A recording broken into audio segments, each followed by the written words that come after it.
ত্রয়োদশ জাতীয় সংসদ নির্বাচনে বড় জয় পাওয়ার পর আনুষ্ঠানিকভাবে সরকার গঠনের পথে বিএনপি। মঙ্গলবার সকালে জাতীয় সংসদ ভবনে অনুষ্ঠিত হয় নবনির্বাচিত সংসদ সদস্যদের প্রথম বৈঠক। সকাল 11:15টায় প্রধান নির্বাচন কমিশনারের কাছে শপথ নেন তারেক রহমান সহ নবনির্বাচিত জনপ্রতিনিধিরা।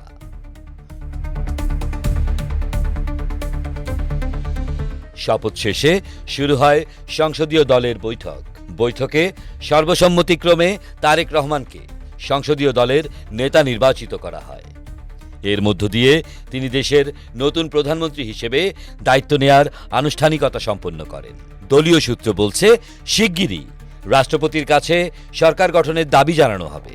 এরপর গঠিত হবে নতুন মন্ত্রিসভা। রাজনৈতিক অঙ্গনে এখন নজর কেমন হতে যাচ্ছে তারেক রহমানের নেতৃত্বাধীন নতুন সরকার।